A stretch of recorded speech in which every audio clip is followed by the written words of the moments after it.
이번에는 이 보험 위부에 대해서 배우겠는데 여러분들 아마 보험 위부란 말도 굉장히 생소할 겁니다. 그래서 이러한 내용을 쭉 읽어서 이해되는 게 이해하는 것도 중요하지만 제가 여러분들에게 이해하기 쉽게 설명을 드리도록 하겠습니다. 이 보험 위부가 역사가 어떻게 되냐면 이제 보험이 잘 발달되지 아니한 시대에 옛날 선박이 오랫동안 항해를 하게 되죠. 그래서 자 물론 부산하고 이제 뉴욕을 또 예를 든다면 이렇게 전체 바다가 있을 때, 자, 이 부산에서 출발을 합니다. 뉴욕까지 갑니다. 이렇게 뉴욕까지 배가 가는데, 이게 배다가 이제 물건을 싣고 이렇게 가는데, 이제 옛날 같은 돛담배독이 달겠죠? 이렇게 배가 가는데, 옛날같이 이제 이 선박이 가다가 잘 가고 있는지, 또는 어쩐지를 모르는 경우가 있어요. 이게 옛날 통신기술도 발달이 안 돼 있고, 위성도 안 돼 있고, 그러다 보니까 이 선박이 잘 가고 있는지. 그래서 통상적으로 한 달 만에 갔었는데 3개월이 지나도 안 오고 4개월이 지나도 안 오는 겁니다. 그래서 이런 경우는 그렇다고 이 배가 명백히 자초돼 가지고 바다에 빠졌다든지 그런 게 증명할 수가 없어요. 막연하게 그냥 이게 어떻게 되는지는 모릅니다. 그렇지만 와야 되는데 안 와 있는 거예요. 그러면 옛날 시대에는 어떻게 했냐면 이것을 이 선주가 이 배를 보험자한테 자, 이 배가 어떠한 사유에 의해서 불확실하게 된 경우에 내가 이 배에 관한 모든 권리를 당신한테 주겠다. 당신한테 줄 테니까 당신은 나한테 일정하게 보험금을 지급해라. 이런 겁니다.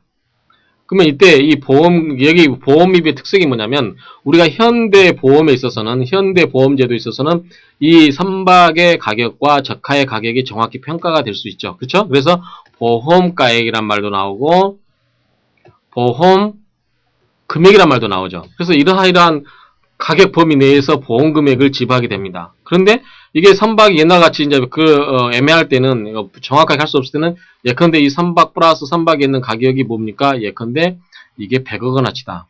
그런데 보험자는 예컨대 80억만 지급한다. 이게 또 이렇게 해도 보험 위부가 될 수 있는 겁니다. 그래서 자 80억만 나한테 주고 100억은 네가 100억에 관한 모든 권리를 가져라. 심지어는 뭐 50억만 나한테 주고 이 배에 관한 모든 권리를 가져라. 이런 식으로 계산이 확실히 되지 않을 경우에 이러한 경우에도 인정이 되었다는 점이 일반 보험제도와 보험위부의 특색이라 할 수 있습니다. 보험위부의 차이점이라 할 수 있습니다. 그래서 자 보험위부의 개념을 보게 되면 전손과 동일하게 볼 수 있습니다. 그런데 전손이 있다고 추정은 되는데 증명이 곤란한 경우 이런 경우는 어떻게 하냐면 보험 위부 즉 위부냐면 뭐냐면 위탁에서 버리는 거죠. 위탁에서 버리는 거 이걸 다 이 보험자에게 주고 보험 금액을 받아내는 거 이러한 것이 보험 위부다라고 하는 겁니다. 일단 이거는 증명이 곤란하면서 비롯된 것이다라는 거. 그리고 해상 위험의 특수한 성질상 손해 입증이 어려운 때 당사자 사이의 보험 계약 관계를 원활하게 종료시키는 제도이다라고 설명드릴 수 있습니다. 자, 보험 위부는 분류식의 법률 행위입니다. 단독 행위고 피보험자 일방적 의사 표시에서 법적 효과가 발생하는 형사고이다. 이게 무슨 사례냐면 자, 선박이 가는데 이게 자초됐다든지 모릅니다. 그렇게 이 보험자한테 일방적으로 이 사람이 자, 이 배에 관한 모든 권리를 너한테 넘기고 나한테 보험금을 달라라고 해버리면 그 의사표시로 형성되지 이 사람이 보험자가 그래 받아줄게 아니 받아줄 수 없어 이렇게 할 수 없다라는 거죠. 자, 이 보험에 붙인 경우 자 위부에 붙인 경우 이거는 일방적 의사표시로 인해서 이게 일정한 사실만 있으면 이건 더 이상의 증명할 필요도 없이 자, 보험 위부할 테니까 나한테 돈을 주시오라고 할 수 있다는 겁니다. 단독행위고 형성권이다라는 거. 자, 잔존물 대위와 차이, 보험자 대위는, 자, 보험자 대위는 뭐죠? 아까 뭐라 했죠? 보험 금액하고, 보험 가액이 정확히 측정이 된다고 그랬죠. 그래서 일정한 범위 내에서 그 범위를 넘을 수가 없습니다. 그래서 보험자 대위는 돈을 지급했기 때문에 법률상 당연히 발생한 거죠. 그렇죠? 돈을 지급했기 때문에 보험 계약이라는 계약을 체결해서 보험사고가 발생했을 때 보험금을 넘겨주면 보험금을 지급하게 되면 거기에 법률적 효과로서 보험자에게 법률상 당연히 보험자 대위를 행사할 수 있는 법률상의 권리가 생기는데 보험위부는 뭡니까? 처음부터 권리가 하는 게 아니라 이 부분에 대해서 내가 포기할 테니까 돈을 달라라고 당사자 간의 계약으로 하는 겁니다. 이거는 합의에 의해서 하는 거죠. 법률적으로 하는 거 아닙니다.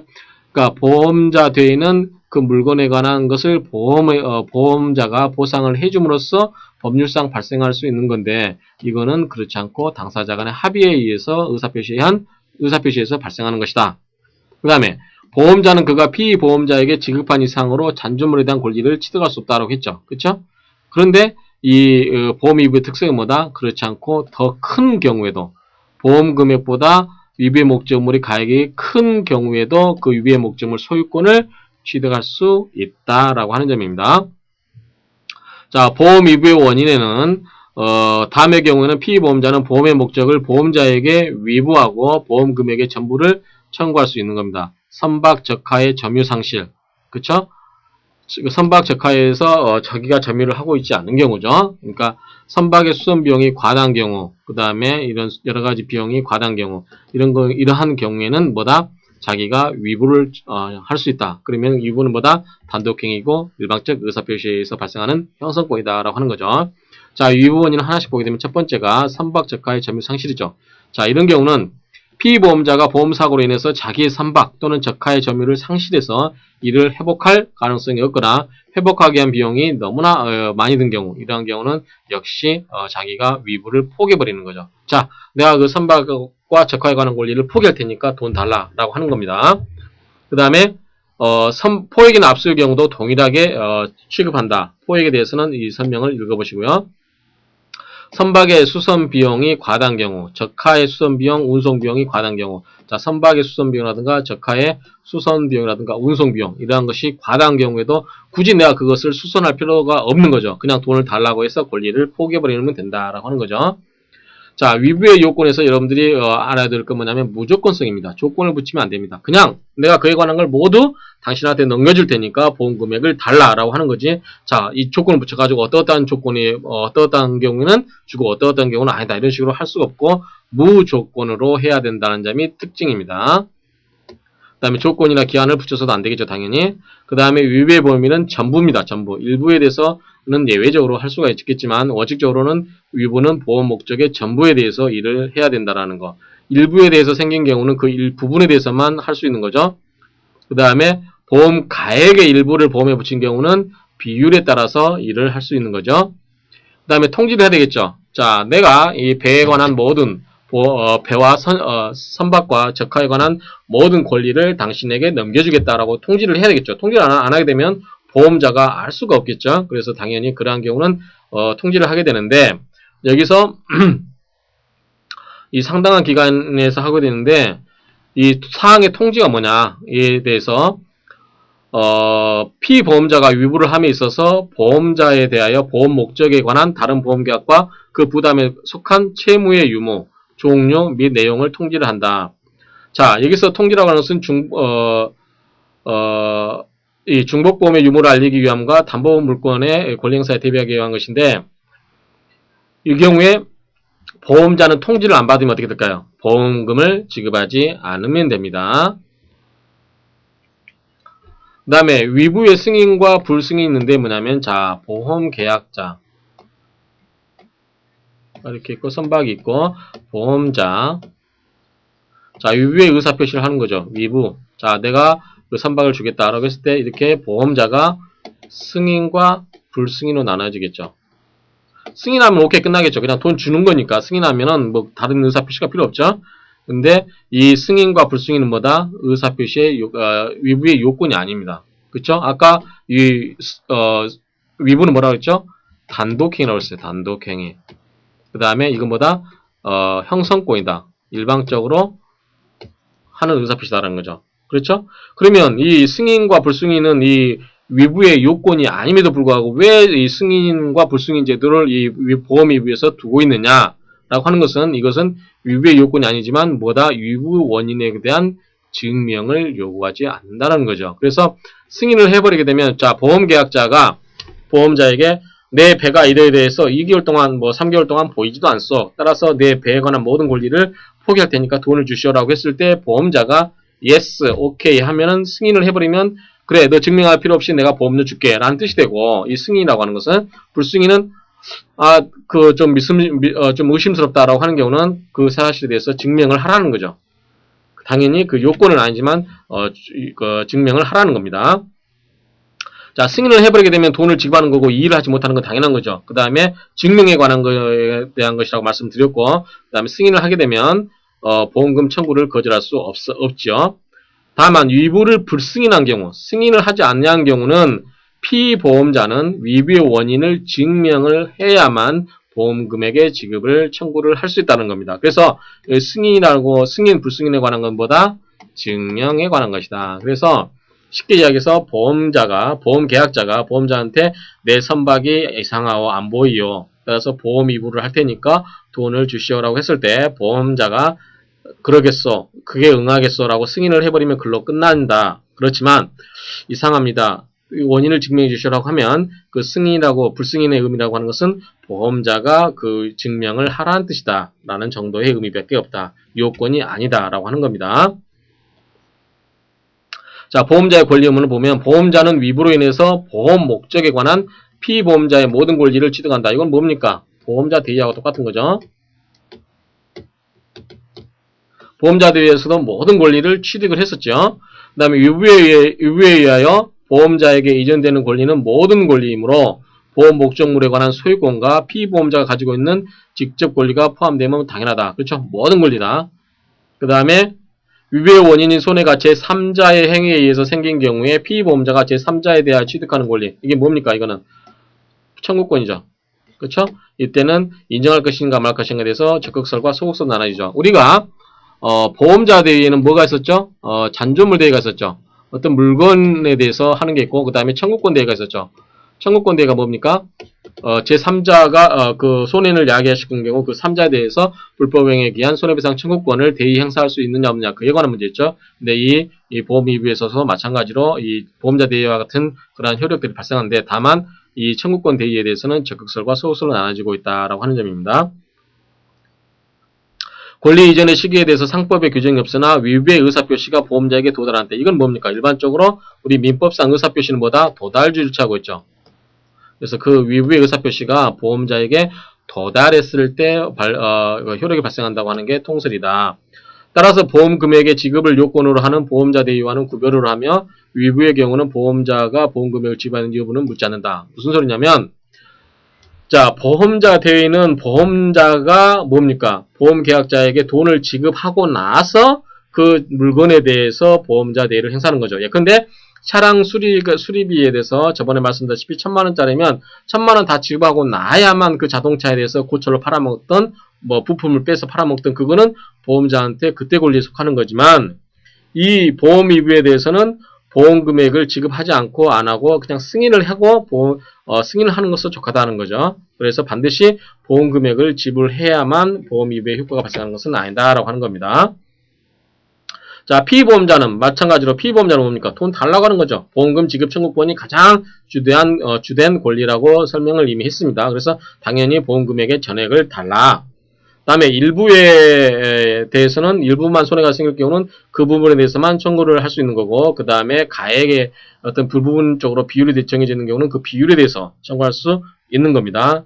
그리고 만약에 그 권리를 행사함에 있어서 보험자가 피보험자의 권리를 행사함에 있어서 필요한 서류들, 그 서류는 당연히 넘겨줘야 되겠죠. 그렇죠? 그래야만 보험자가 피보험자를 대신해서 그 권리들을 행사할 수 있기 때문에 그렇습니다.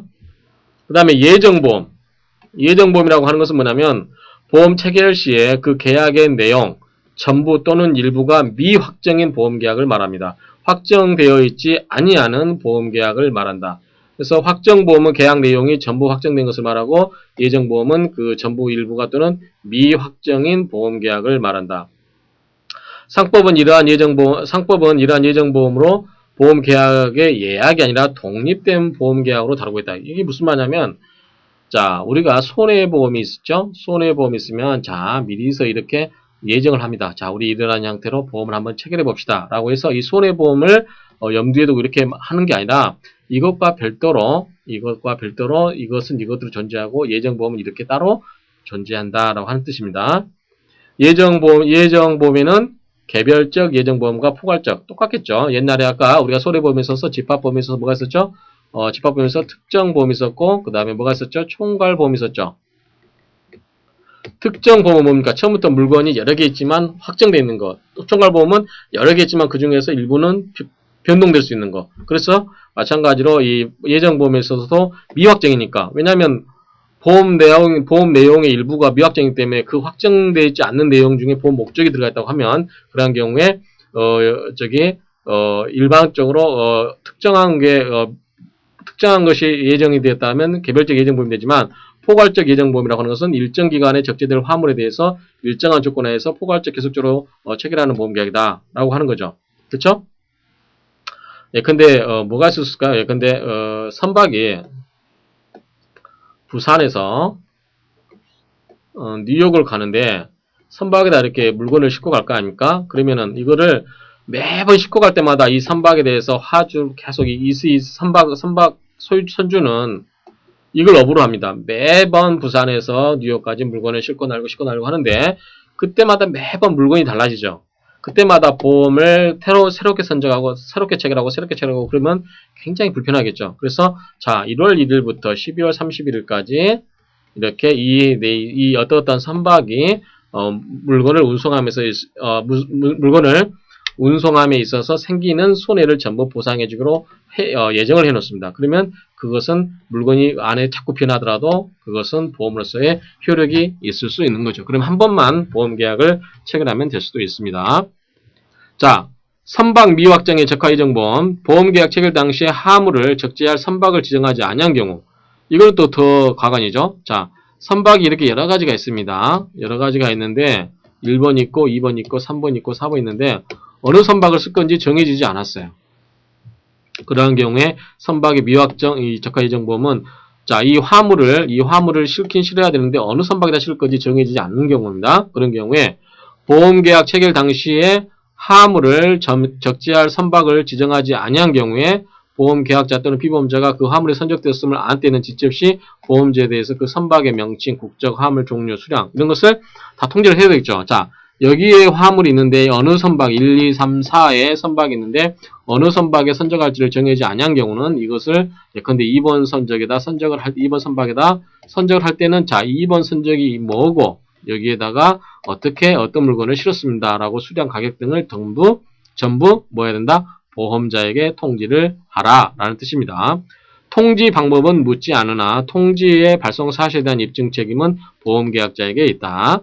그 다음 이를 해태한 경우는 보험자는 그 사실 안으로부터 1월 이내에 계약을 해지할 수 있다. 그래서 선박보험에 관한 즉 해상보험에 관한 내용은 특수성이 있기 때문에 면책 사유도 많다. 그리고